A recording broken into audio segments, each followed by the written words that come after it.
बेटी, थोड़ी भिक्षा दे दो बेटी। बेटी, मैंने 2 दिन से कुछ नहीं खाया बेटी। बेटी, भिक्षा दे दो। कहीं और जाइए बूढ़े बाबा, अभी हमारे पास पैसे नहीं हैं। थोड़ी भिक्षा दे दो बेटी। बेटी, मैंने 2 दिन से कुछ नहीं खाया। तुम्हारे पास जो कुछ भी हो वो मुझे दे दो बेटी। एक बार कहा ना, नहीं है। आपके समझ नहीं आती है क्या? आगे बढ़ो, तुम्हारा तो रोज का काम है।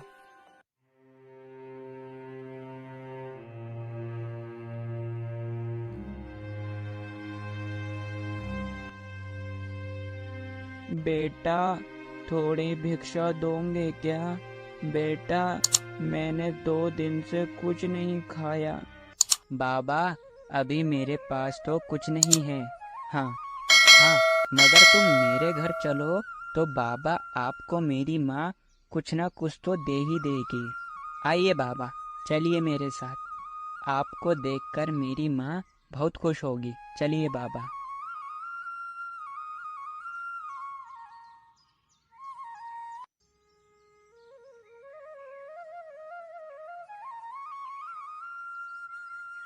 माँ, ओ माँ, माँ, देखिए बाहर कौन आया है। माँ, इन्हें कुछ खाने के लिए दीजिए ना। इन बूढ़े बाबा को बहुत तेज भूख लग रही है। ठीक है बेटा, तू रसोई घर में जाकर वहाँ पर थोड़े से चावल रखे हैं, जा वो लाकर इन बाबा को दे दे।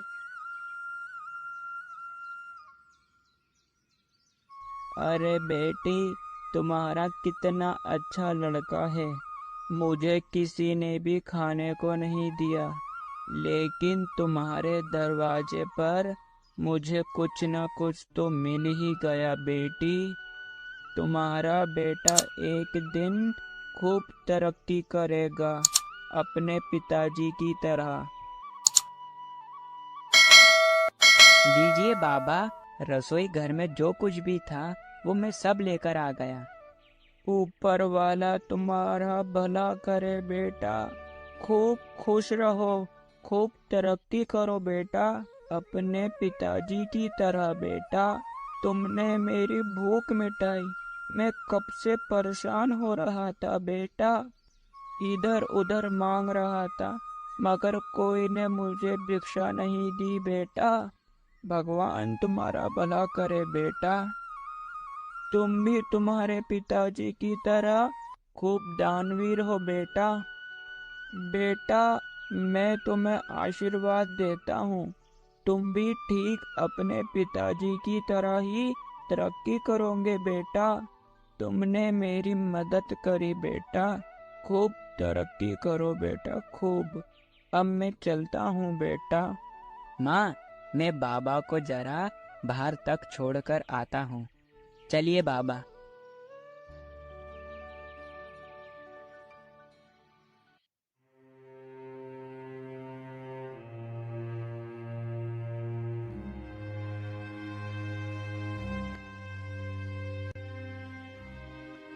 माँ, मुझे बहुत तेज भूख लग रही है, कुछ खाने को दीजिए ना। अरे बेटा, जो कुछ भी घर में रखा था वो तूने उन बूढ़े बाबा को दे दिया। अब घर में कुछ भी खाने को नहीं है। नहीं नहीं माँ, मुझे भूख नहीं लग रही। बेटा, मगर बेटा तू चिंता मत कर, मैं अभी तेरे लिए कुछ ना कुछ तो बनाती हूँ। असल में जब किसी को भूख लगी हो तो उसे खाली हाथ नहीं भेजना चाहिए। बेटा, तुम्हारे पिताजी के पास जो कुछ भी होता था वो सब बांट देते थे, इसलिए आज उनके मरने के बाद हमारे पास कुछ भी नहीं बचा। माँ, माँ तुम क्यों रोती हो? माँ चुप हो जाओ। माँ, एक दिन बड़ा होकर मैं तुम्हारी सभी दिक्कतें दूर कर दूंगा माँ। मेरा प्यारा बेटा। माँ, सब लोग कहते हैं कि तेरे पिताजी जो थे वो बड़े ही दानवीर थे। उन्होंने खूब सारी तरक्की की, मगर उन्होंने ऐसी क्या तरक्की की माँ, मुझे तो समझ ही नहीं आती है।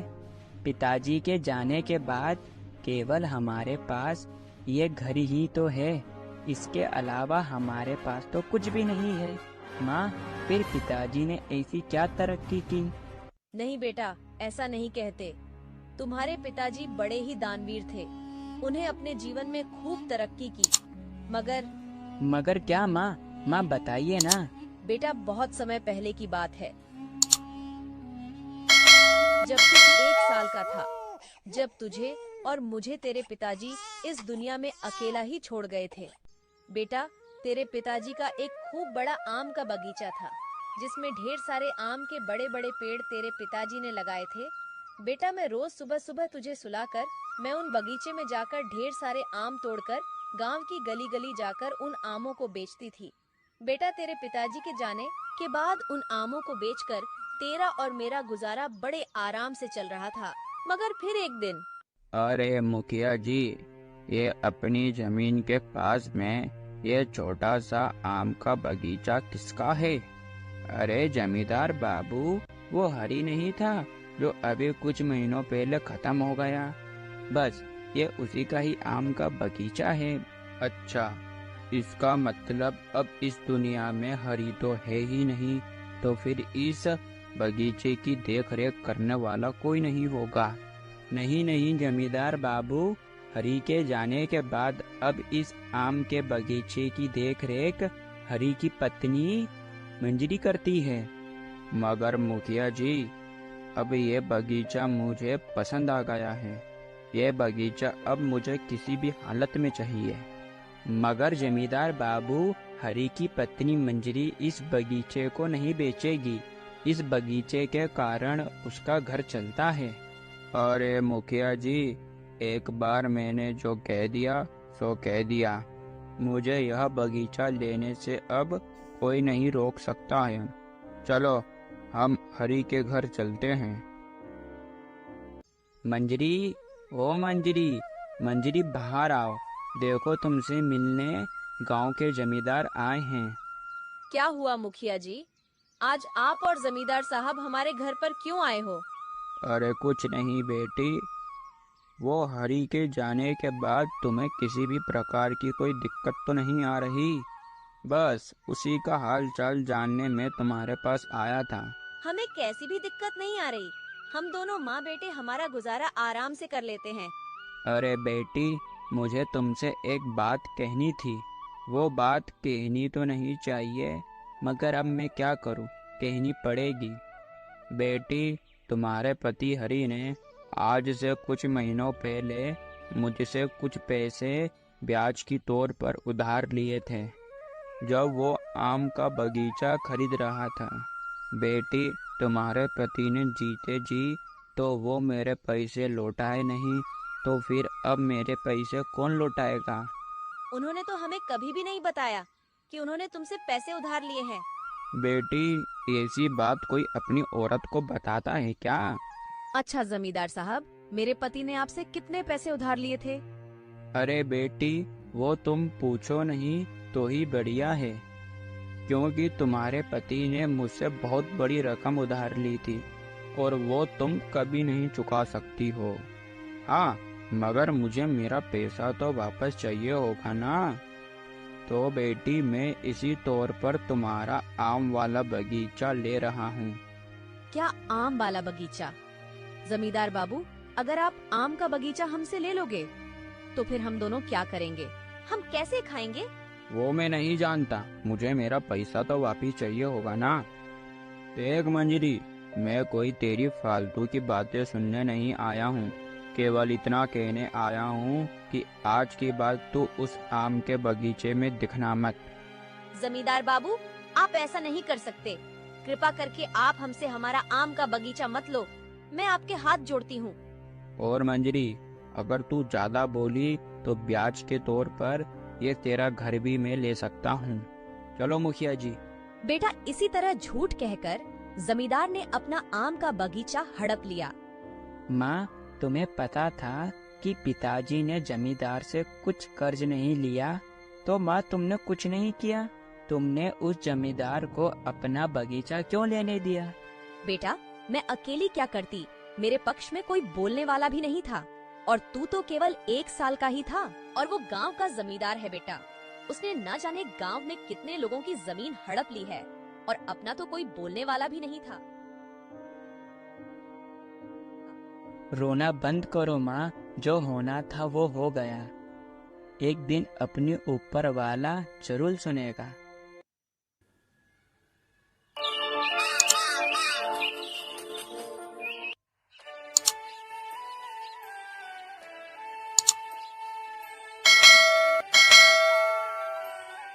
माँ, ओ माँ, माँ देखिए कितनी सुबह हो गई।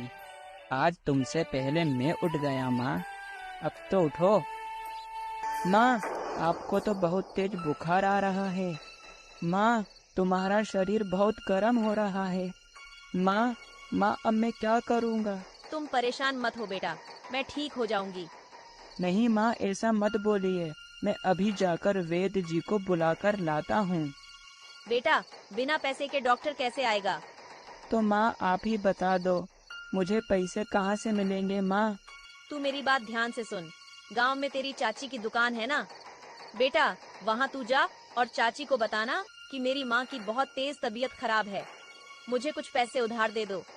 ठीक है माँ, मैं जाता हूँ। माँ, तुम अपना ध्यान रखना।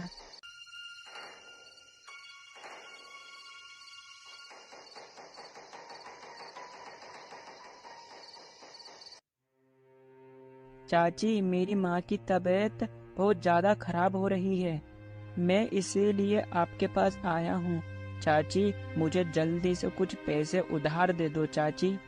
मुझे वैद्य जी को जल्दी से जल्दी अपने घर लेकर जाना है। क्या तेरी माँ की तबीयत खराब हो रही है? तो इसमें मैं क्या कर सकती हूँ? चाची, मुझे जल्दी से कुछ पैसे उधार दे दीजिए, वरना मेरी माँ को कुछ हो जाएगा चाची। तू पैसे तो ऐसे मांग रहा है जैसे कोई तू हमें पैसा उधार देकर गया हो। हमारे पास क्या पैसे का पेड़ लगता है? अभी मेरे पास पैसे नहीं है, आगे जाओ। चाची, आप ऐसा क्यों बोल रही हो? चाची, मुझे कुछ पैसे उधार दे दो, हम लौटा देंगे आपके पैसे। एक बार में तेरे समझ नहीं आता क्या? जा यहाँ से।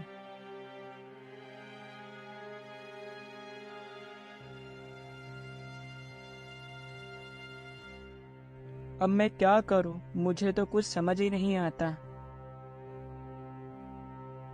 अरे बेटा बचा ले, अरे बेटा मुझे बचा ले।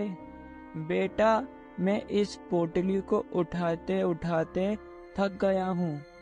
क्या बात है बेटा, आज तो तुम बड़े उदास लग रहे हो। तुम रो क्यों रहे हो बेटा? ऐसी क्या बात है? तुम क्यों रो रहे हो बेटा? अरे बेटा, इस पोटली को उठाते उठाते मैं थक गया हूँ। तो बेटा, तुम क्या इस पोटली को कुछ समय तक अपने पास संभाल कर रख सकते हो क्या बेटा? बेटा, मैं कुछ समय बाद ये मंदिर से आता हूँ, फिर मैं आकर तुमसे यह पोटली ले लूंगा बेटा। कोई बात नहीं बाबा, आप जाइए, मैं इस पोटली का ध्यान रखता हूँ। बेटा, तुम तो अपने पिताजी पर गए हो, बेझिझक सबकी मदद करते हो। बेटा, तुम्हारा दिल खूब बड़ा है, खूब खूब तरक्की करोगे तुम बेटा, खूब तरक्की करोगे, खूब तरक्की बेटा, खूब तरक्की करोगे एक दिन बेटा। तुम्हारा दिल खूब बड़ा है बेटा, खूब।